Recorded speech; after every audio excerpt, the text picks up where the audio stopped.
Got to Put the Hammer Down by Ween. Thank you for this request, Mr. Zane Anthony. This is a really fun one. The Friends EP is one of those things where I just kind of forget that it exists every once in a while. You know, it's this weird blip in their discography that just pops into your memory every once in a while. And you're like, oh yeah, I'm glad that I remember this exists. So yeah, thank you so much. Now, in terms of guitar parts, there's actually not much in this song. It's really just the solo and the lead stuff, which happens in the last chorus, just fills and stuff.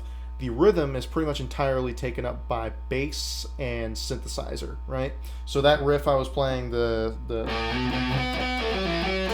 that's just bass. I'm just applying it up the octave, right? It's just like a synthesizer, and there's a fuzz bass.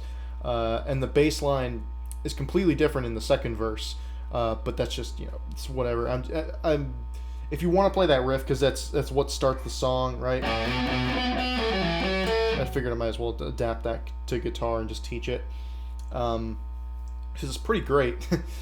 But I'll just start off with the chords. So if you want to have your bass player have his time to shine, and you just want to make the sound a bit more full and help him out, then what you can do is just play a B and then an A, and then walk up chromatically, right? So,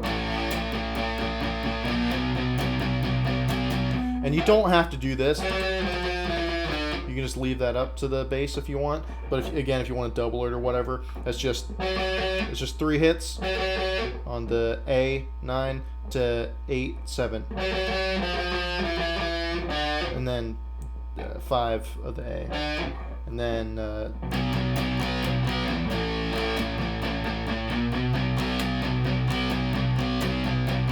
you can just keep it on the B if you don't want to do the chromatic thing. And then the end of the verse, it goes into F sharp. Again, this is all just power chords.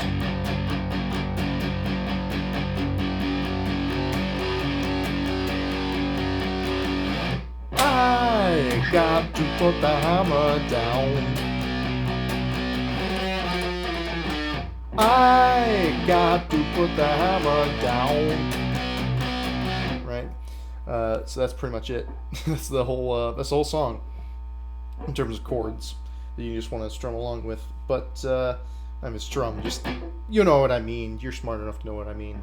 But the bass line, the riff, as I'm gonna call it, because again, the bass completely goes crazy in the second verse. By the way, there's a channel, I think it's just called Ween Tabs, of this guy who did a bass cover of this song that is absolutely fantastic. And that guy, props to him. He does all sorts of great videos on Ween stuff. It's all fantastic. Anyone who's helping out to help more and more people learn these songs, it gets an A+ in my book. So watch that video and look it up, because it's pretty great. But this is a guitar lesson, so I'm focusing on that. But I might as well teach this for guitar players who just want to know how to play this. So you slide up, right, from the A to the B on the E, then 9,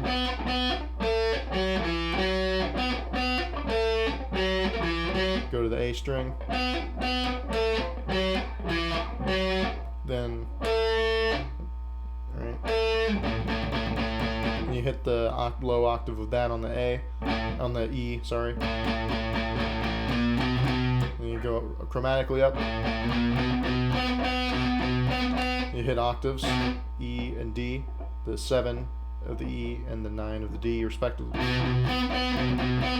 and you want to mute those, right? So don't go, you want to go, right? So, and then that chromatic thing that I covered before.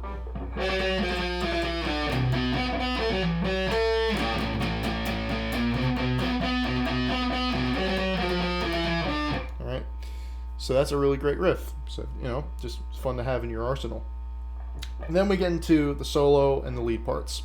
So we're going to start off here. So after the second chorus, I've got to put the hammer, got to put the hammer, got to put the hammer down. Right? So hammer on pull off on the G, 7 and 9, down to D, 9. You can do that twice. Then 7, 9, half step up. Go back to 7 and then 9 on the D. Then he's going to do this fun pull-off bit, which is all on the B string, and he follows each. I'm just going to say the name of the fret, because he follows each of these up with, he plucks the note, and he pulls it off. That's so, alright? So I'm just going to say the name of the fret. Alright, so 3, 5, 6, 7, then 5 twice. Then he's going to go 3, 5, 6, 7, 5 twice, 3, is going to go full step bend. It could be a half step, I think it's full step on 9 of G. Then he's going to hit 7 on the high E. Then he's going to bring that back down. Then he's going to do this. He's going to do like... He's going to do like a short little tiny bend. He's going to bring it back to a bigger bend. He's going to bring it back down. And hit that. And end on the 9 of the D. And he's going to do that pull off bit again. It's a little bit different this time. So it's 3, 5, 6, 7. 5 twice. Then 3 times.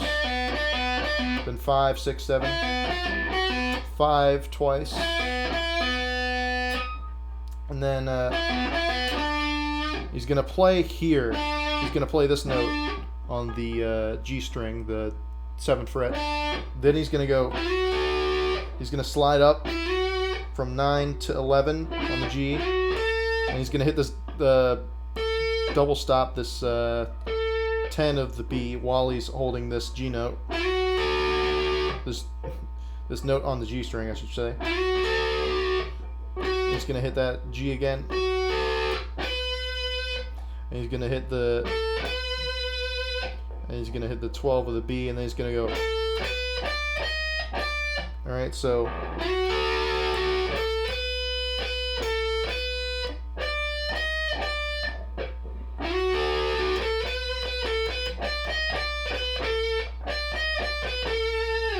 Alright, so this is a fun little phrase.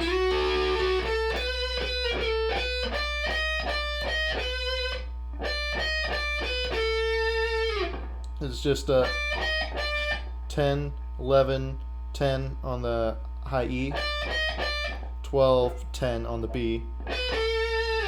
And then he's gonna just kind of make some noise, like it's bundle of open strings maybe. I don't know, but he's gonna do this. Alright, so that's full step bend. You're gonna hit it 3 times. Twice while you're bending it up. And then when it's at its peak height, you're gonna hit it again. And then you're gonna hit it one more time when you brought it all the way back down, right? So, like that. Then 9E, 12B, 10B, and then 10,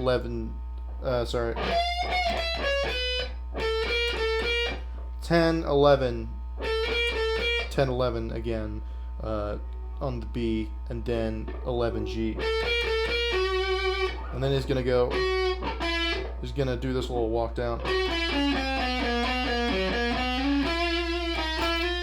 And that's how the solo ends.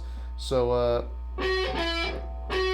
11 to 9 on G, then chromatically from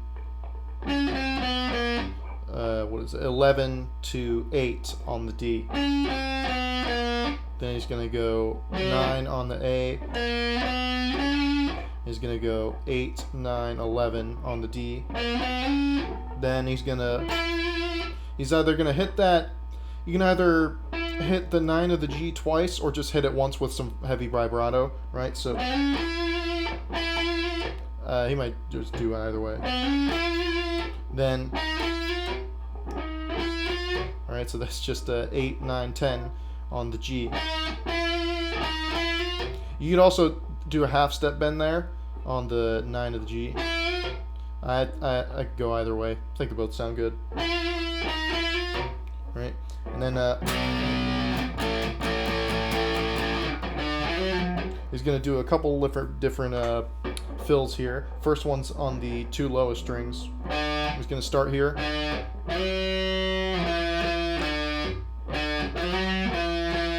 So 5, slide from 7 to 9. Then he's gonna play these chromatic notes. And he's gonna climb there on the chromatically. Alright, so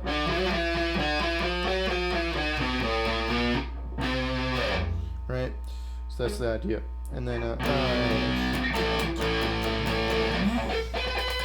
alright, I hear him playing these 2 notes. He could just be playing the 16th the G, but I also hear the 14th the G in there. You know, it could be like, or it could be, right, or you know, whatever. You just hit both of them once, but 14th, 16th the G.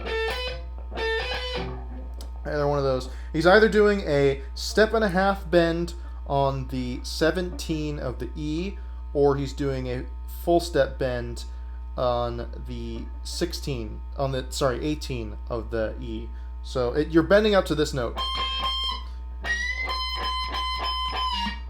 And that's kind of hard to do, at least for me right now. If you're a better, stronger man than me with stronger hands, then you could easily bend up all like a 1.5 on the 17 of the E. But right now, I'd say it's okay to also, I mean, it sounds good. It sounds fine if you do just full step bend on there. But he's playing this note. He's bending up to that. So, but either way, bend it. Then let it back down. 14 of the E. Then full step on 17B. And then the last fill he's going to do is similar to the first fill he did. Right, but you can pretty much do anything here. It's kind of hard to tell exactly what he's playing on the album, but it's all you really need to know is that he slides. He's gonna. That's how he ends it. He ends it like that. Right, so chromatically sliding up with power chords from the A5, B flat 5 to B. He's gonna hit that B and he's gonna slide down. And that's how he ends the song. So it could be anything before they get. Right? This is just anything.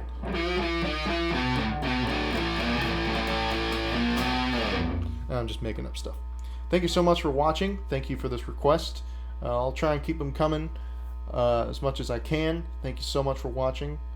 And just get out there and live, man.